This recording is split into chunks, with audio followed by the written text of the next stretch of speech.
चलिए अब आगे बढ़ते हैं और बात कर लेते हैं जम्मू कश्मीर में आतंकी घटनाएं लगातार जिस तरीके से बढ़ रही हैं, लगातार एनकाउंटर हो रहे हैं और जो शहीद हुए हैं एनकाउंटर में, शहीदों में झुंझुनू का भी एक शहीद शामिल है। शहीद अजय सिंह के घर में मातम। शहीद अजय का पार्थिव शरीर कल लाया जाएगा, लेकिन जैसे ही परिवार को इस बात की खबर मिली उसके बाद से ही मातम पसरा हुआ है। तो जम्मू कश्मीर के डोडा इलाके में आतंकियों के साथ एनकाउंटर और इसमें एक कैप्टन समेत जम्मू कश्मीर पुलिस का जवान भी शहीद हुआ है। कुल 5 जवानों के शहीद होने की खबर, जिसके बाद आतंकियों की तलाश भी लगातार की जा रही है। सर्च ऑपरेशन, क्योंकि जंगलों में, ऊपर के जंगलों में आतंकी छिपे हुए हैं, इस बात की खबर, जिसके बाद से ये सर्च ऑपरेशन चलाया जा रहा है।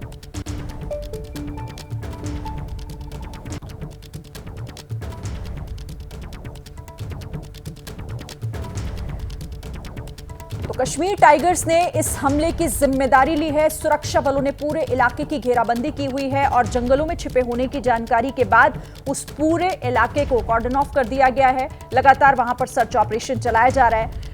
जम्मू कश्मीर में आतंकी घटनाएं लगातार बढ़ रही हैं, इसे लेकर भी कई सवाल खड़े हो रहे हैं। लेकिन जो डोडा में एनकाउंटर हुआ, जिसमें 5 जवान शहीद हुए हैं, उसमें कैप्टन भी उनमें एक शामिल है। शहीद अजय जो झुंझुनू के रहने वाले हैं, उनके परिवार को ये सूचना दी गई है कल पार्थिव शरीर पहुंचेगा शहीद अजय सिंह का। घर में मातम का माहौल, जाहिर तौर पर पूरा झुंझुनू इलाका इस खबर से इस वक्त गमगीन है। तो ये हम बड़ी अपडेट आपको दे रहे हैं कि जो डोडा इलाके में एनकाउंटर हुआ उसमें एक कैप्टन सहित 4 जो जवान थे वो शहीद हो गए। उनमें से एक जम्मू कश्मीर का भी जवान था, लेकिन उनमें से एक झुंझुनू के रहने वाले अजय सिंह भी थे। उनकी तस्वीर हम आपको दिखा रहे हैं। अब ये खबर जब घर पर लगी तो मातम पसरा हुआ है। के लिए क्या कहना चाहेंगे? गर्व महसूस कर रहे हैं या क्या कहना? गर्व तो होता ही है ना, देश के लिए कुछ किया उसने, है ना, तो देश के लिए तो कुछ किया हुआ, तो गर्व तो होता ही है।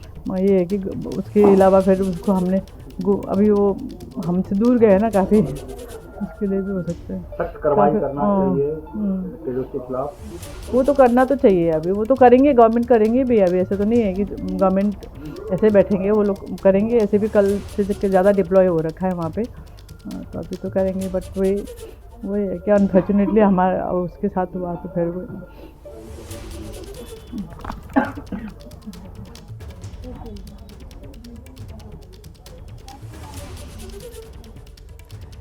तो कैप्टन थापा का परिवार जो गमगीन है, लेकिन साथ ही अपने बेटे के शहीद होने पर गर्व भी महसूस कर रहा है। आपको ये जानकारी दे दें कि डोडा में आतंकियों ने छिपकर हमला किया था। यह एनकाउंटर शुरू हुआ था, जिसके बाद कैप्टन सहित 5 जवान शहीद हो गए हैं। कश्मीर टाइगर्स ने इस हमले की भी जिम्मेदारी ली है। इससे पहले भी एक जो एनकाउंटर हुआ था जिसमें 5 जवान शहीद हुए थे, उस हमले की जिम्मेदारी भी कश्मीर टाइगर्स ने ली थी। अब इस पूरे इलाके को घेर लिया गया है और वहां पर सर्च ऑपरेशन चलाया जा रहा है, क्योंकि जंगलों में इन आतंकियों के छिपे होने की खबर है। तो जम्मू कश्मीर के डोडा में आतंकी हमले में 5 जवान शहीद हो गए हैं। सेना के जो जवान शहीद हुए हैं उनमें राजस्थान के झुंझुनू जिले के सिपाही अजय सिंह भी शामिल हैं। और आपको ये भी बता दें कि डोडा आतंकी हमले में कैप्टन ब्रजेश थापा के नेतृत्व में ये पूरा ऑपरेशन भी चलाया जा रहा था।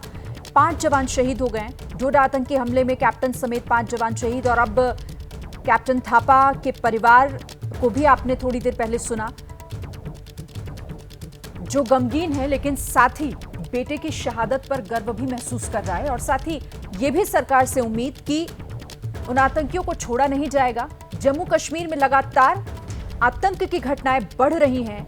एनकाउंटर बीते कई दिनों से लगातार वहां हो रहे हैं और आतंकी घटनाओं में सेना के जवान शहीद भी हो रहे हैं। झुंझुनू में भैसावता कला गांव में उनके घर में मातम पसरा है। जो शहीद सिपाही अजय सिंह हैं, वो तस्वीरें भी हम आपको कुछ देर पहले दिखा रहे थे।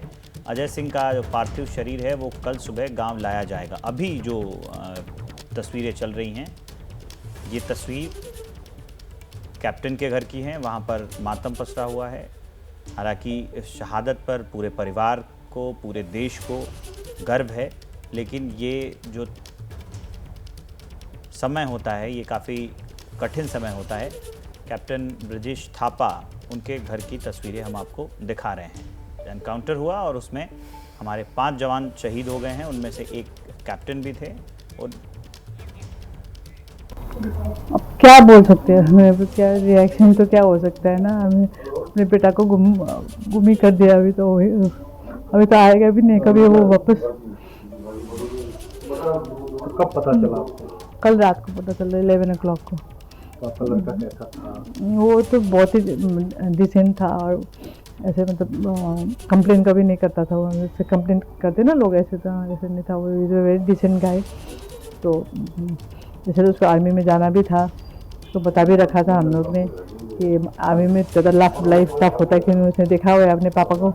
हमने बोला तो तुम या तो नेवी में जाओ या एयरफोर्स में, तो उसने वही फिर आर्मी में जाने के लिए सोचा। फिर तो मम्मी है आप, शहीद हुआ है आपका लड़का, टेररिस्ट के साथ लड़ाई करते हुए शहीद हुआ है देश के लिए, क्या कहना चाहेंगे?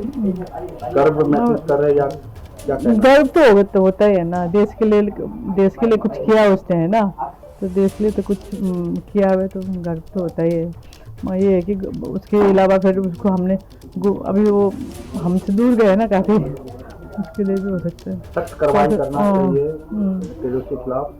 वो तो करना तो चाहिए। अभी वो तो करेंगे, गवर्नमेंट करेंगे भी। अभी ऐसा तो नहीं है कि गवर्नमेंट ऐसे बैठेंगे, वो लोग करेंगे। ऐसे भी कल से ज़्यादा डिप्लॉय हो रखा है वहाँ पे, तो अभी तो करेंगे। बट वही है कि अनफॉर्चुनेटली हमारा उसके साथ हुआ। तो फिर News through a telephone call from his parent unit CO 145 AD regiment. उनका CO gave me a call at about 10:30 in the evening yesterday.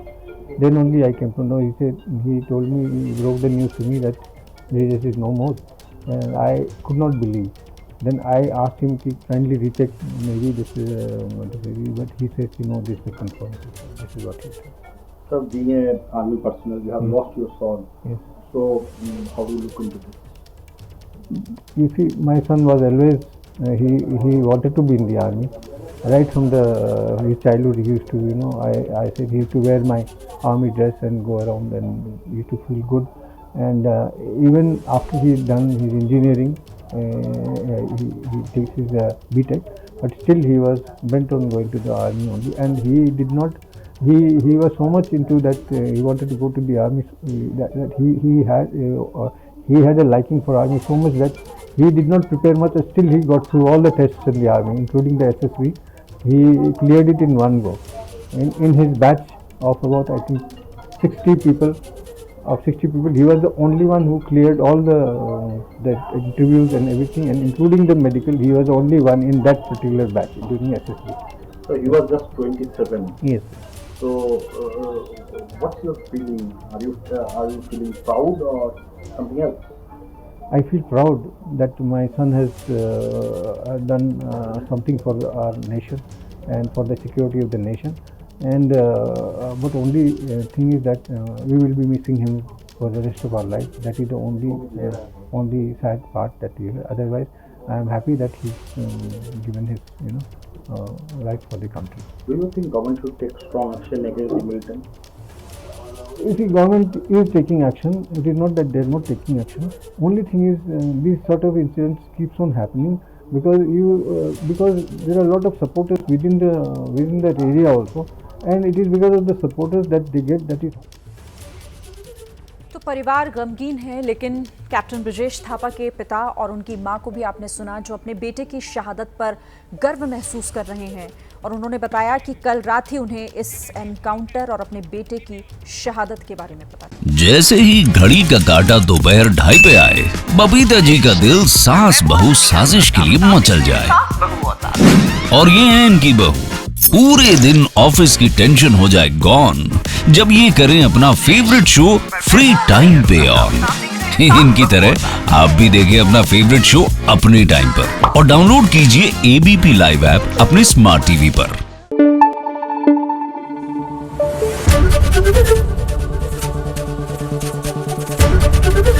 ABP news आपको रखे आगे।